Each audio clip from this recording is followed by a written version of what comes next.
What do you think? That was very catchy. Very, very good. I like that. That's not fair. Yeah, got a good beat. They do it well. High praise, indeed. You know, there is a lot to talk about here, and first thing is, I don't think people today appreciate how much you guys changed the whole scene of music. You started the punk movement. You guys were doing it in '74, which is 2 years before the British punk movement. Isn't that right? Right, right. And actually, even more. Even more? Yeah. Okay, so we're talking maybe 3, 4. You guys were doing this in the 50s. You know who appreciates us? Green Day and the Offspring. Right, right. There's a lot of bands now that have said this was the band. When you guys first came along, you didn't sound like anybody else. You didn't look anything like anybody else. How did the average people react to you back then? Like we were aliens. Like Really? we were from Mars. Right. I remember this agency Premiere, they booked us, and they wanted us to get more wider exposure. So they put us on tour with, not on tour, but we did a show with Toto in the middle of St. Charles, Louisiana. It's supposed to be the most dangerous place on earth. And we played some basketball stadium. It was us and Toto, and the kids we drove about 15 hours out of the way to get there, because we had just done like 9 shows like prior. We get there, and we're tired. We go on, we play the show, and everyone's just staring at us like we're from Mars or something like that. Right. There's a story I read somewhere where you guys are coming out. You're coming out of a van, right, and some woman saw you, and she went up to your manager. Do you remember this story? Yeah, she went up to our road manager, Monty, and she said, "How nice of you to take care of these people."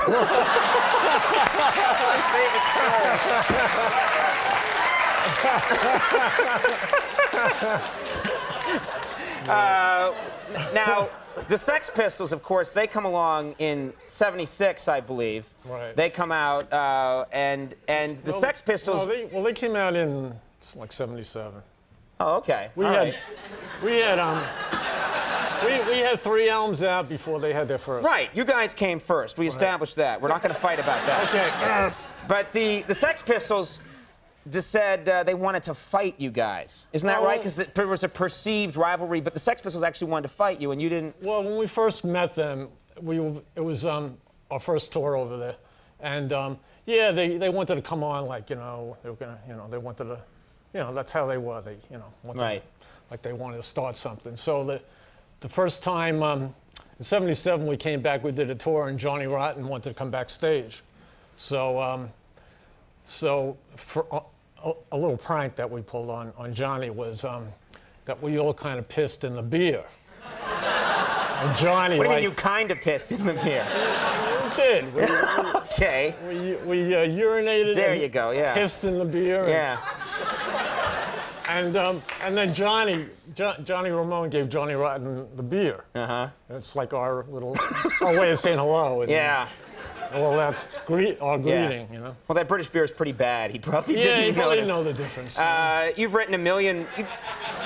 You guys have all these. I was looking at the anthology, and so many of your songs, it occurs to me when you see them all stacked up, one after the other, are about the brain.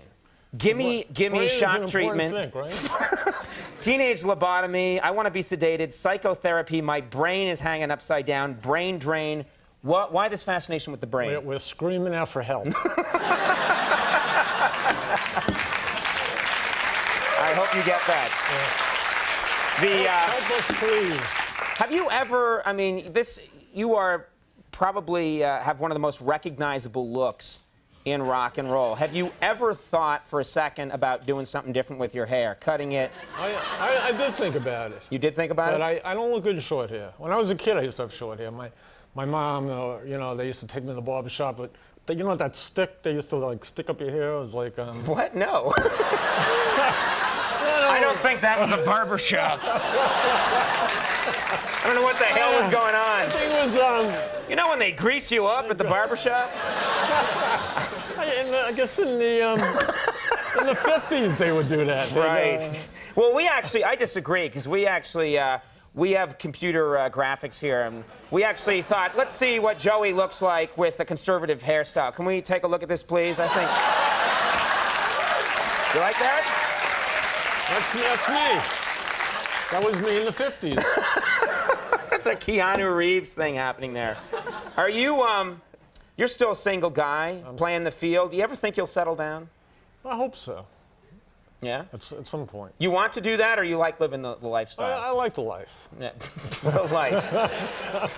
Let's talk more about the life afterwards, shall we? You know what? We got to have you come back. I hope you can come back and talk. We'd love to have you guys come on and perform, because we're huge fans. Yeah. Telephone call from Jonny Rotten. That's that microphone. Yeah. Yeah. It's your barber from the 50s. Yeah. Right. He wants you to shut up. Hey Ho, Let's Go, the Ramones anthology is in stores now, and the booklet that comes with this thing is great. They really did a nice job. Yeah, Ronald did a great job. Really tells the whole story, and you're doing a benefit for the Independents Thursday night at Don Hills in New York City, because their equipment got stolen, right? Right. Everything got stolen, all their personal belongings and their van. They'll be performing nude. All right. Barrels. It was a real pleasure having you on. Thanks for doing it. Joey Ramone, everybody. We'll take a break. We'll be right back.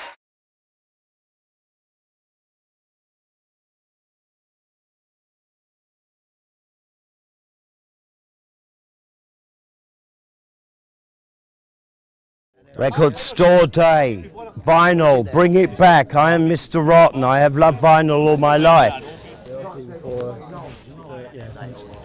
All of the reasons I got involved with music in the first place was because of vinyl and my love and adoration for anybody that puts things to record. I have a very, very enormous record collection of all kinds of music. There's no limitations.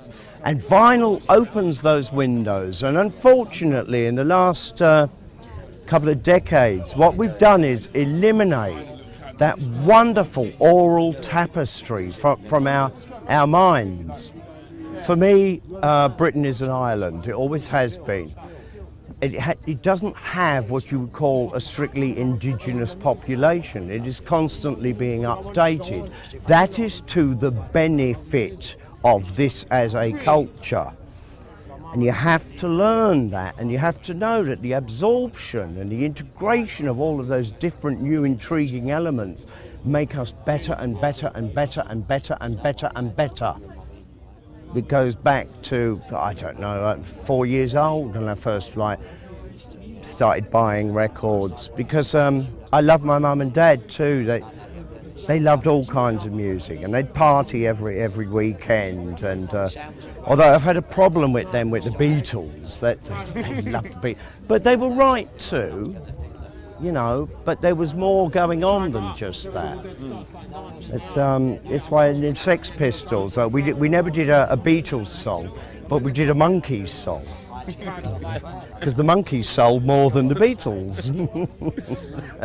Also the sound of music, and this was something I seen the other night on the One Show.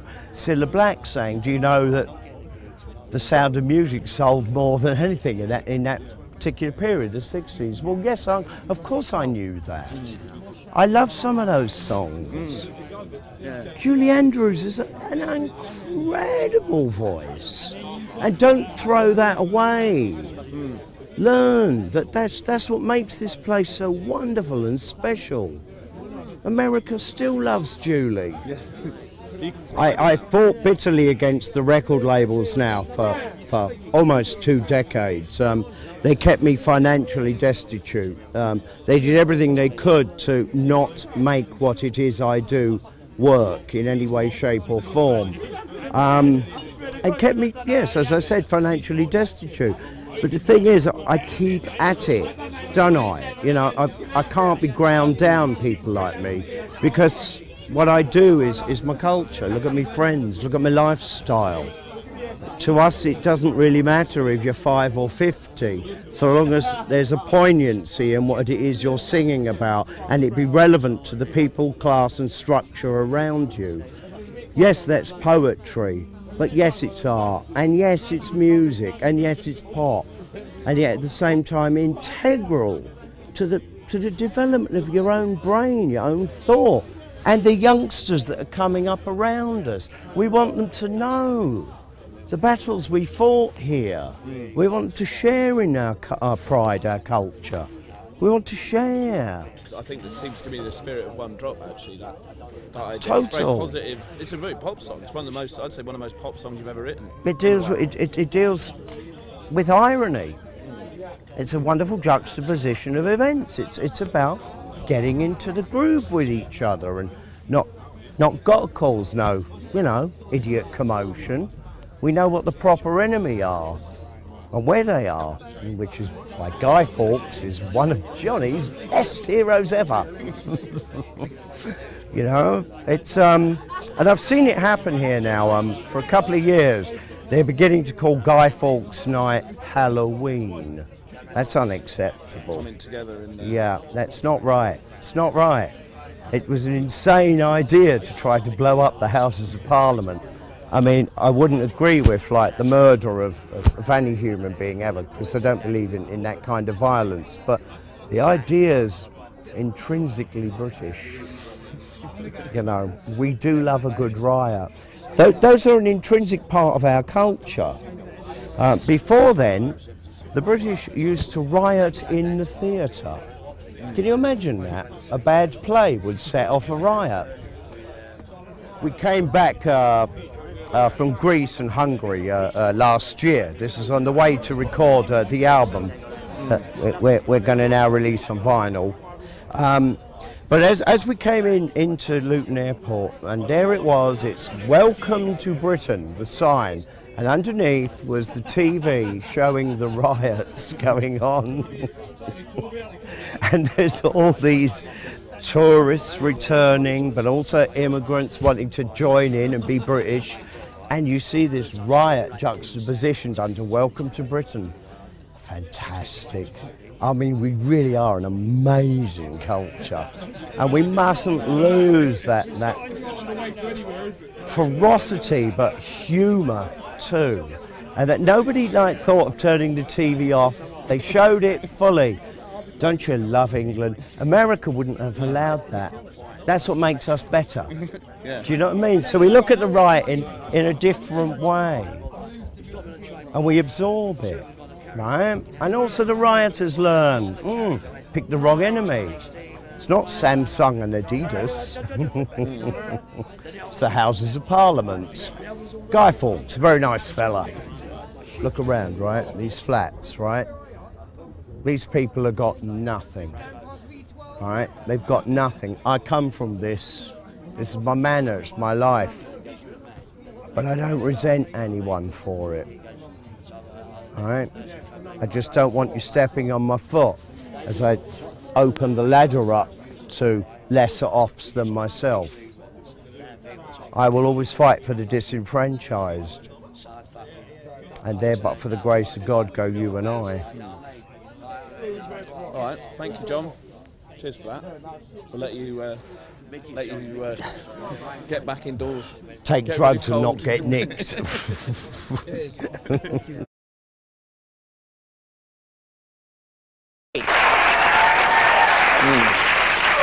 Very good. My next guest, as Jonny Rotten, was the leader of the Sex Pistols. He's currently the lead singer for Public Image Limited. He's just written a book about the Sex Pistols called Rotten, No Irish, No Blacks, No Dogs. Please welcome John Lydon.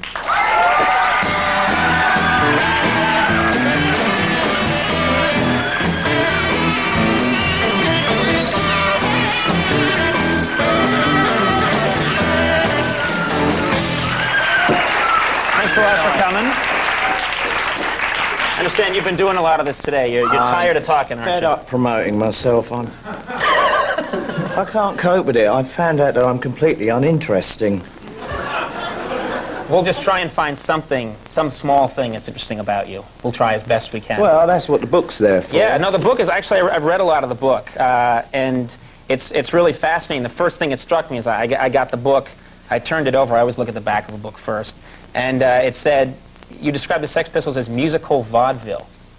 And it made me think a lot of us that were into the Sex Pistols wonder how much of it was an act, how much of it was sincere. Do you really feel that way? It was musical vaudeville? Well, because you're young, everything you do is an act. It's just the nature of it. Mm-hmm. You know, I mean, we were too young to be calculated and devious, so fiasco was the order of the day. you guys set out with a mission, which was, you thought at the time, Well, maybe you still feel that way. We picked our enemies rather cleverly. I mean, started with the royal family and worked downwards. That leaves plenty of room. You thought rock and roll was dead and you wanted to end it. Is that fair? No, I wanted to put a full stop on it and start again, yes. Uh-huh. Which I did, with Yeah. great success. Now, do you feel the Sex Pistols succeeded then? Because in the book a lot, you seem to imply that it We didn't did work. what was necessary. We changed the business, the music business, for a short time, a very special time. Mm-hmm. But as corporate business is, they learnt new tricks from us, and it's worse than ever now. I think to be a new band now, you're really up against it big time. Why is that? Which is why everybody has a nice, pleasant attitude, but no content. Now, did you guys, at the time, what were the bands that were really big that you despised in 1976? Emerson, Lake and Palmer.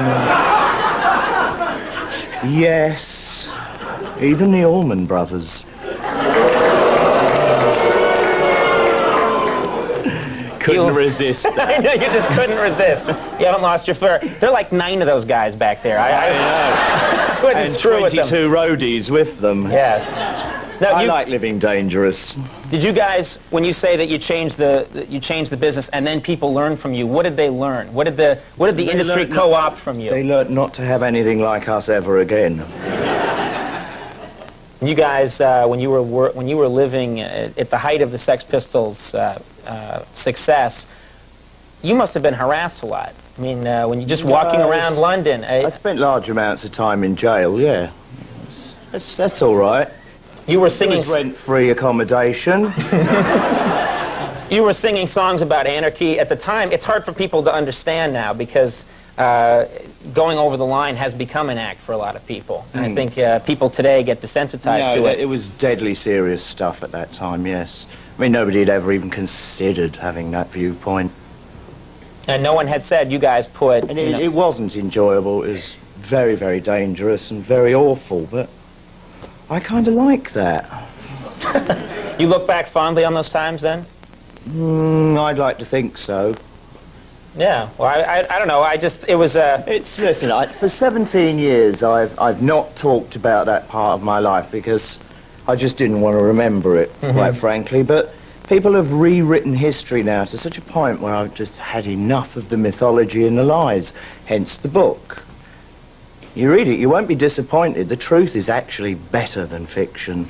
Well, I think one of the things that comes out in the book is you write about Sid Vicious, and you do have a different take on him than one would.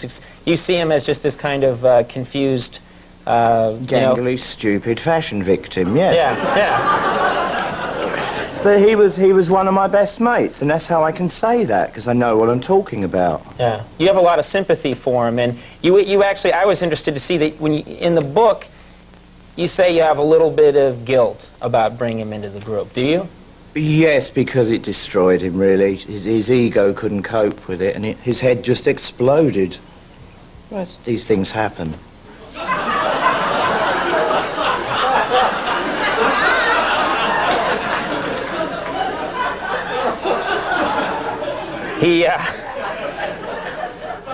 I don't suppose, I even asked you, no one on the staff asked you, what did you think of Sid and Nancy, the movie? I'm guessing you wouldn't have liked it. Dreadful, absolute fantasy. Just guessing. Just not worth considering. Was it Sid at all in that movie when you look at it? Yeah, well, the thing I hated most about that movie was I thought it glorified drug addiction, really. And I can't tolerate that kind of nonsense at all. I thought that in the movie, I thought there were parts that seemed to glorify it. At the end, I thought when he's living here in New York, I thought they made it look about as sad and depressing as it could look. You know? Yeah, but the taxi went off to that great rock and roll heaven in the sky. These were miserable junkies. There's nothing good in that. In the book, you're trying to help. You're trying to help Sid. Do you think you could have helped him? Do you think that there's something much you could have done? No, because I think heroin and any kind of drug addiction, really, it's a slow, deliberate, suicidal choice, and there's not much you can do to stop these people once they start. Yeah, well, can you hang on for 1 second? We're going to run away for a second. Only if I have to. Please. Desperate stick to go with to me. the toilet. Why? I am too, but I just hold it in the whole show and smile a lot. Like this. We'll I've get got you. a full load on board. You know what? You don't. We have a guy that runs out during commercials. You don't have to go anywhere. Okay, stick around for a second. We'll be right back with more John Lydon.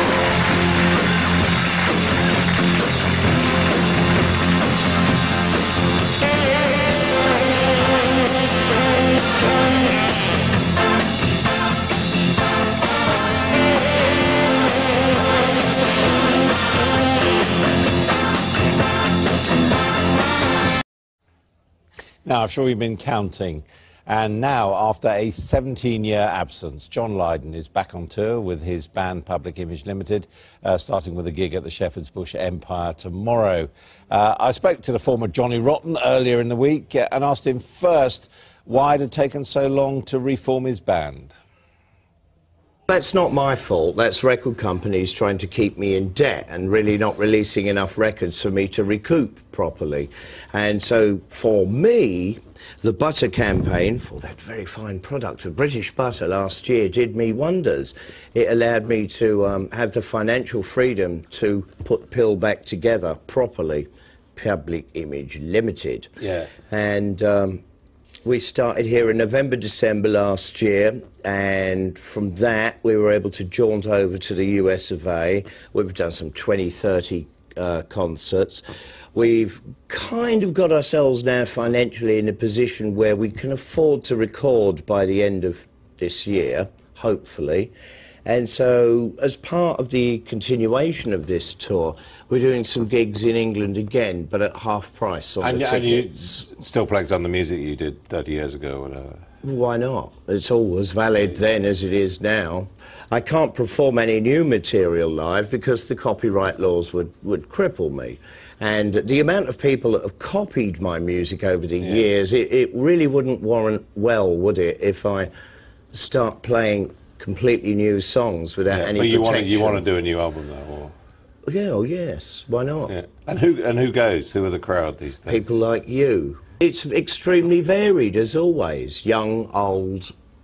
There's no prejudice in a Public Image concert. Whereas with the Pistols, it tend to have ended up a very narrow route. But I love the Pistols. It's my inheritance. That's where I learnt to write songs, and I will always think fondly of the chaps. And do you still make money from them, get royalties and the rest? Not enough. Not enough. I mean, those songs you still hear When them you on. live on the honest side of the tracks, it's a little bit hard financially. It would be easy to sell out, but it would be inferior product, an inferior lifestyle, and you wouldn't be talking to me now. What about Israel? You are going to play Israel. I definitely will play Israel. Does that mean you're a Zionist or an anti-Palestinian? Neither of those two things. I think it's well known that governments don't like me, and politicians definitely not. I play to people. Jews are people too. I would love to play to Palestinians, but there are no offers for me to do so. If you alienate the public in that way, then anything you do in music is corrupt and utterly politically confused. Is there anyone you wouldn't play for? No, so long as it's human beings. But I would never say play to... even the Rolling Stones? I would never play to the Houses of Parliament. You wouldn't play to the Houses of Parliament? No, or no politician, but I will play to human beings. Always. And you cannot use music politically in that way. Now, there's been an awful lot of stuff spread on the internet about how wrong it is of me to play Israel and how anti-Palestinian that is. No, wrong. I'm playing to people. If you want the Israeli people to understand your Palestinian plight, then let someone like me educate you. Listen to my songs. My songs clearly define a completely alien point of view to the Israeli government. What about your image now? It's different. It's kind of sort of public school cricket or something. Is it what you're wearing now? You have prejudice against cricket fans? No. Actually, this jacket comes from Japan. Right. And it ain't my fault. I just liked it. No, it's nice, but... Clothes are fantastic, and you must never ever allow yourself to be assimilated into a uniform mentality. I never did that in the Pistols. I've never done it in Pill. I love to mix and match everything because this is the stuff I love. Telling it like it is. Music that means something. Emotionally, personally, and even politically. What does it mean politically? I have had an enormous effect on the music industry. Yeah, and it's not a question of will it recover from that. I've done it at benefits. I've advanced music. I've introduced new concepts like honesty. These are valid and poignant. But why do you think you've introduced honesty as opposed to, I don't know, the Beatles or the You Rolling don't know, Stones do you? Well, I'm asking you. If you think honesty was the Beatles and the Rolling Stones, you know that's absolutely silly talk. There were bands that worked so hard on their image and spent so long going between this, that and the other, and so illegitimately and in every other way incorrect. Let's just see what the Beatles, I mean, they started out trying to be rock and roll, and they ended up as what? Sergeant Pepper's. They would hog on to every current fashion and trend in order to sell and flog a record. I mean, you may have led fashion, but you too, I mean, afterwards the name of the band, Pill, thank you. You're very concerned about your public image. You just said image. this yourself, sir. Led the fashion, not followed. You don't think that someone like Mick Jagger was an iconic figure in the way that you were? No, he's a very ugly man, getting uglier by the minute. There's nothing in it. You know what I mean? It's trying to sell cheesy sexuality, and it's kind of repulsive, really. The point I've been trying to ask you is how you would differentiate, if you like, your trajectory from the trajectory of a bit that are older than you, of a Mick Jagger or someone missile launching pad. The pattern of your career, I mean, in a sense, it's following a fairly conventional rock star pattern, isn't it? Oh, I hardly think so. Here I am today, no record company sponsorship of any kind. I'm living, quite frankly, outside of the music industry. I'm having to finance this tour. Again, you bucked in. Come on, Mick Hucknall, please. That's an abstract thought now in the middle of a conversation.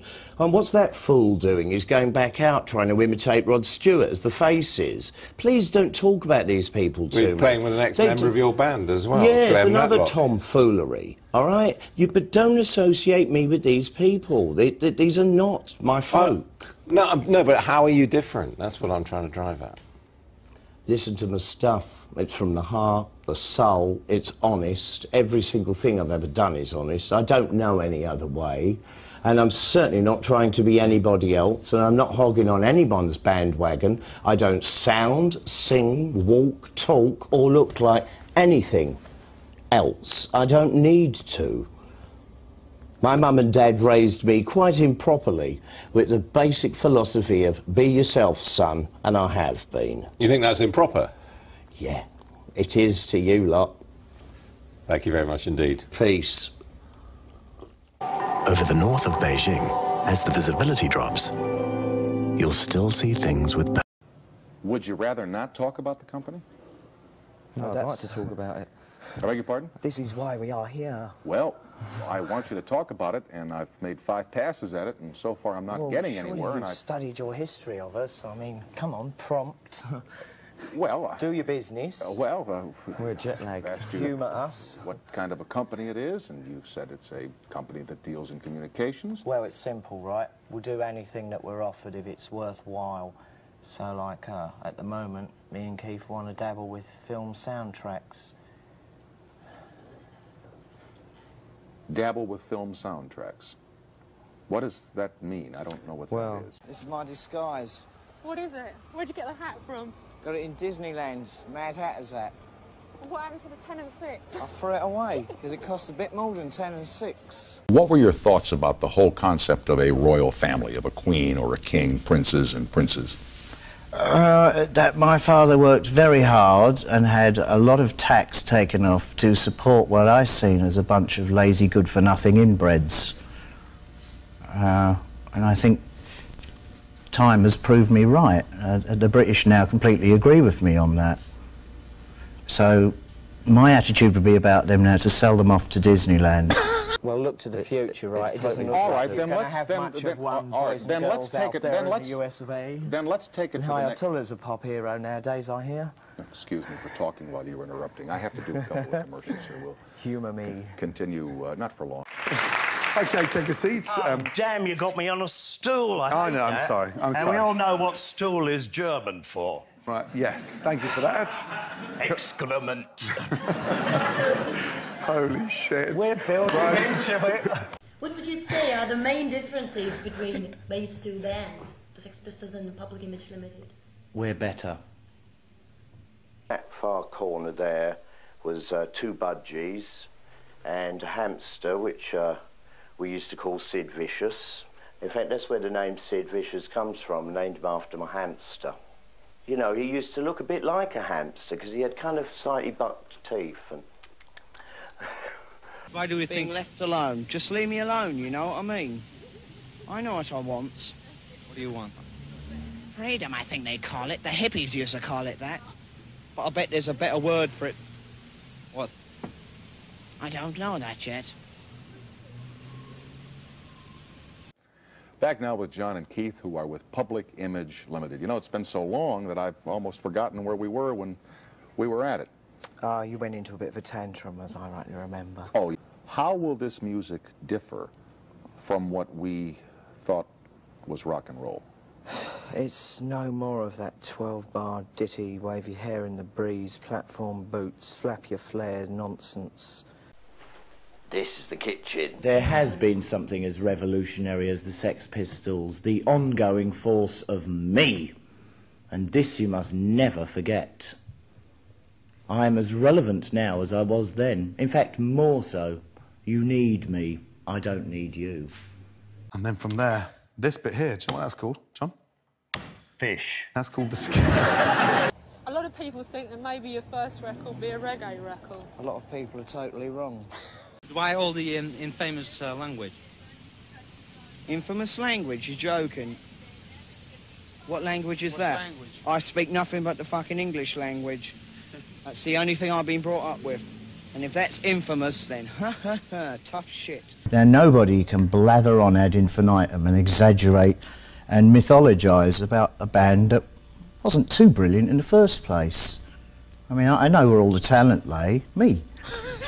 You see, some people have been bemoaning the fact that Sid wasn't there. Well, he couldn't be because he's dead. True. Just a smidgen. All right. Your lines are old. Thank you. What would you do if you were not a rock star? For example, when you were a little...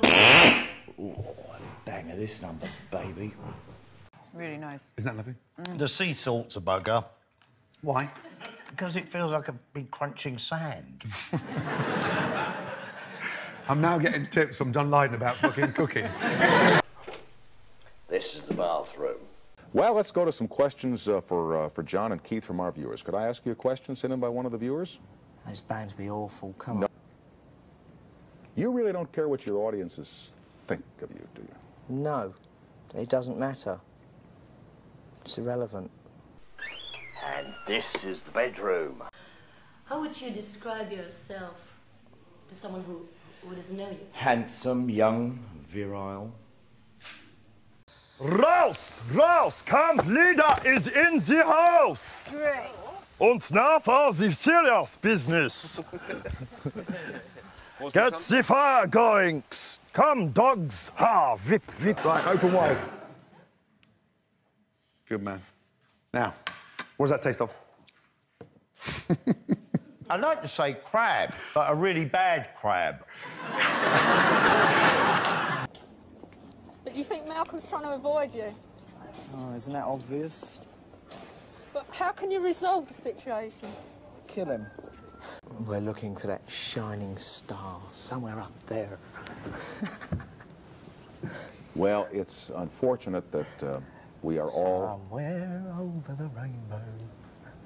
Now, remember when you have tea with Vicar, you have to put your little pinky out in the air like that. Could I just... Yes, chaps. Very nice to see you. Jolly good if you pop round for a cup of tea.